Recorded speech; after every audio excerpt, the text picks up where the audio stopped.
Hello friends, welcome to my channel Bio World with Gauri Ma'am. Doctor Homi Bhabha बाल वैज्ञानिक competition 2026-27 के लिए हम लोग प्रिपरेशन कर रहे हैं। जैसे कि आप जानते हो स्टैंडर्ड 9th और स्टैंडर्ड 6 के बच्चे इस एग्जाम के लिए अपेयर हो सकते हैं।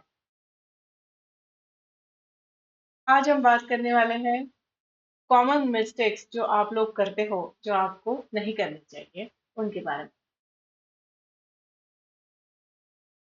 तो देखो, आज 20 आज 16 अगस्त है और आपकी एग्जाम जो है वो 28 नवंबर को है।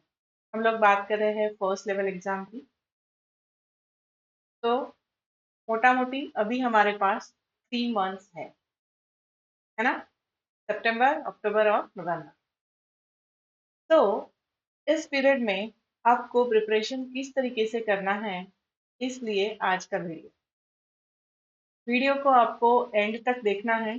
बहुत सारे टिप्स यहाँ आपको मिलने जाएंगे।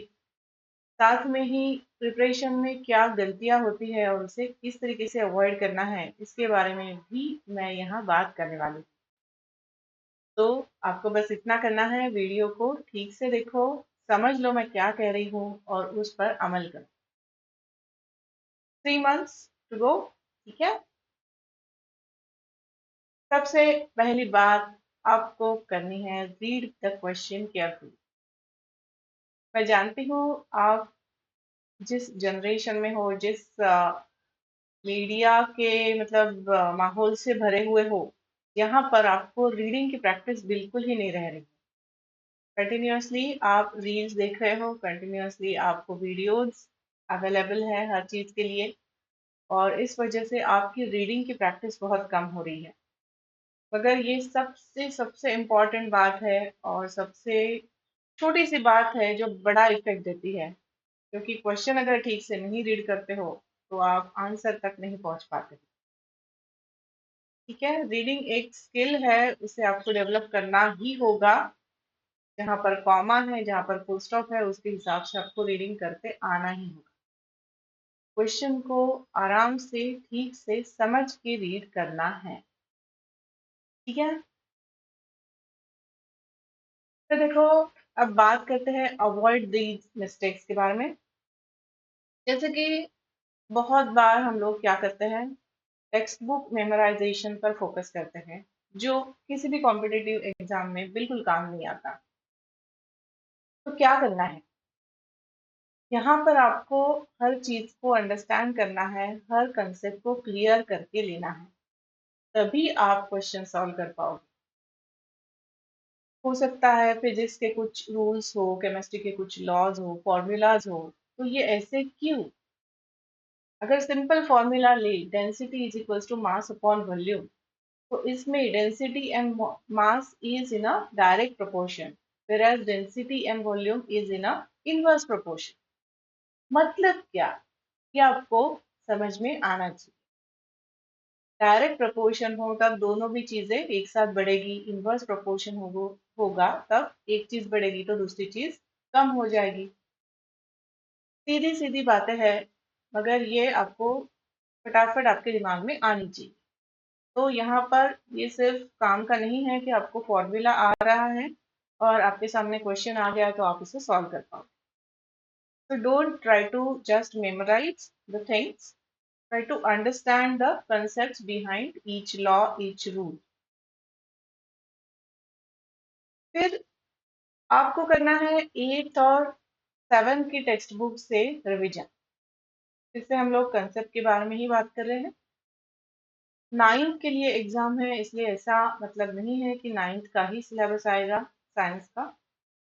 यहाँ पर आपको 7th और 8th की साइंस की टेक्स्ट बुक से जो भी कंसेप्ट है वो रिवाइज करने हैं, उनको भी एक बार समझ कर लेना है। एप्लीकेशन बेस्ड एस्पेक्ट्स, जो भी कंसेप्ट आपके सामने आती है उसे आपको application based, logic based aspect से समझना है।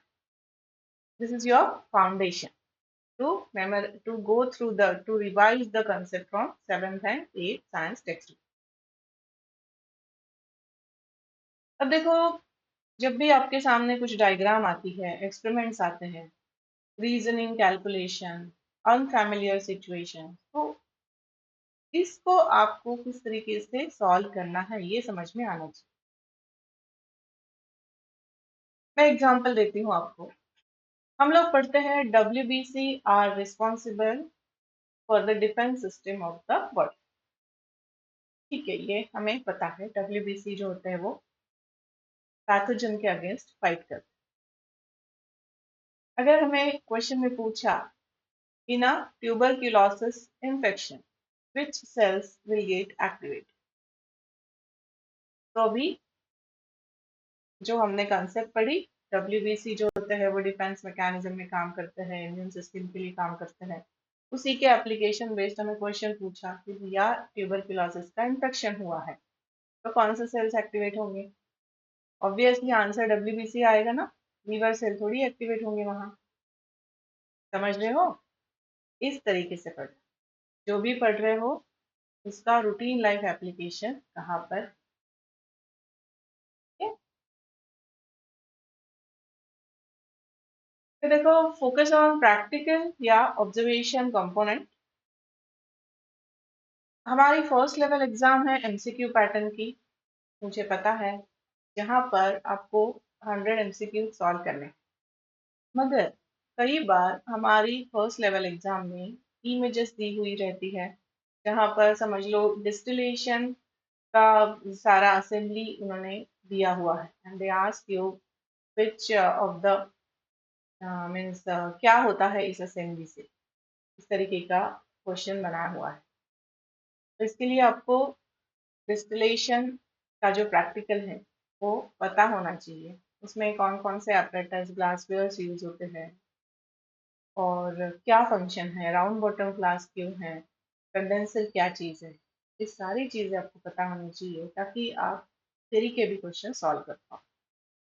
एक और बात मैं आपको यहाँ बता दूँ, आपकी थ्योरी के रिजल्ट के बाद आपकी प्रैक्टिकल एग्जाम की डेट में बहुत कम अंतर है, बहुत कम दिन है वहाँ पर। तो इसलिए अभी से अगर आप जो भी कंसेप्ट पढ़ रहे हो उसे प्रैक्टिकली करके देखो, या अगर स्कूल्स में पॉसिबल है या कहीं और जगह आप जाकर ये प्रैक्टिकल्स कर सकते हो तो वो बहुत काम करेगा। तो go for that. Observations notice करो, प्रैक्टिकल्स करने की कोशिश करो, प्रैक्टिकल के एपरेटस आपको पता होने चाहिए, क्लासवेयर कौन कौन से होते हैं, उनके क्या क्या यूज है, किस तरीके से यूज होता है। जैसे समझ लो सिंपल सा मेजरिंग सिलेंडर में अगर हमें वाटर मेजर करना है तो लोअर मेनिस्कस क्या है, अपर मेनिस्कस क्या है, सारी चीज। ठीक है।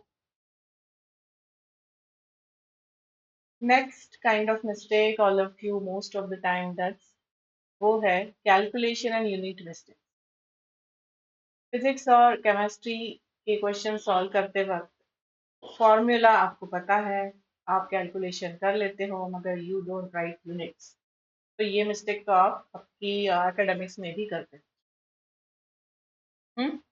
तो हमेशा अभी ये ध्यान रखो, जो भी क्वांटिटी आप बता रहे हो, in that quantity you always mention the unit in routine life also. I will come after 2 hours, तो आवर्स ये बोलना मत भूल। आई नीड 50 रुपीज, तो रुपीज ये बोलना मत भूल, है ना। तो इसी आदत से आप आपके एग्जाम के पॉइंट ऑफ व्यू, आपकी पढ़ाई के पॉइंट ऑफ व्यू भी सेंटीमीटर, मीटर, ग्राम्स, न्यूटन, जो भी यूनिट्स है वो बोलते रहना, ताकि वैसे ही आदत हमें पड़ जाए। सिंपल है। तो ये याद रखना, क्योंकि आंसर तक पहुंचने के लिए यूनिट पता होना बहुत ज़रूरी है। हो सकता है ऑप्शंस में नंबर सेम दिए गए हो और यूनिट अलग हो, तो यूनिट ही आपको आंसर तक पहुंचा सकता है। तो किस चीज़ का क्या यूनिट है फिजिक्स केमिस्ट्री में, ये आपको याद रखना। ये एक और चीज़ करनी है हमें, always analyse wrong answers, revise explanation of all the options. मेरे चैनल पर आपने देखा है, हम लोग जब क्वेश्चन सॉल्विंग करते हैं तब हमेशा चारों ऑप्शन का एक्सप्लेनेशन डिस्कस करते हैं, हमेशा। कभी भी हम ठीक है भैया, सेकंड ऑप्शन करेक्ट है तो क्लिक करके टिक करके आगे नहीं जाते। इसलिए ये क्यों करते हैं, मतलब ये इसीलिए करते हैं कि हम चारों ऑप्शन को रिवाइज कर ले, तभी हम बता सकते हैं कि this is the correct answer. इस तरीके से यही आंसर करेक्ट है। ये बहुत आसान तरीका है आंसर तक पहुंचने का।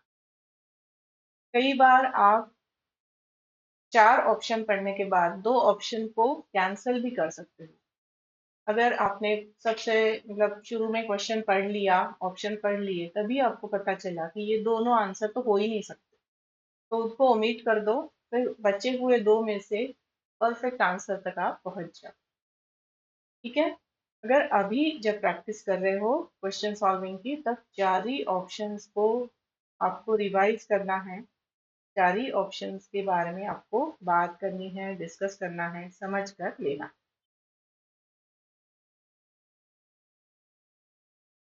एक और चीज आपको ध्यान रखनी है, अभी हमने शुरू में ही देख लिया, हमारे पास अभी 3 मंथ्स है। तो इन 3 मंथ्स में आपको सीरियस प्रिपरेशन करना है।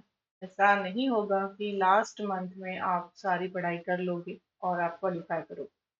ये हो ही नहीं सकता। एक अच्छे तरीके से रोज का टाइम टेबल बनाते हुए आपको इसके लिए प्रिपरेशन करना है। ये टाइम टेबल कैसे बनाना है, किस तरीके से आप अगस्त से प्रिपरेशन कर सकते हो, ये वीडियोस ऑलरेडी पब्लिश्ड है, आप वो देख लेना। और उसके हिसाब से आप आपकी रिवीजन, आपका फर्स्ट पढ़ाई, पहली पढ़ाई, सेवेंथ एट का रिवीजन, ये सारी चीजें करें। तो ध्यान रखो बेटा, एंड तक मतलब लास्ट मंथ तक या लास्ट 15 डेज में प्रिपरेशन होगा, ये हो ही नहीं सकता आपको। अभी हमारे पास 3 मंथ्स है, इनफ टाइम है, आप प्रिपरेशन अच्छे से कर सकते हो, मगर अभी से करना होगा। तो ये सारी चीजें कर लेना। कुछ डाउट्स हो, कुछ डिफिकल्टीज हो, तो मैं हूँ आपके लिए। आप मुझे व्हाट्सएप पर कांटेक्ट कर सकते हो, कमेंट सेक्शन भी है और लाइव सेशंस भी हमारे शुरू है। तो आपने मुझे म्यूटेशन के बारे में पूछा था, मैंने वो वीडियो पब्लिश किया हुआ है, आपने ज़रूर देखना। And very all the best. Channel को लाइक शेयर सब्सक्राइब करना बिल्कुल मत भूलना। चलिए फिर मिलते रहेंगे। बाय।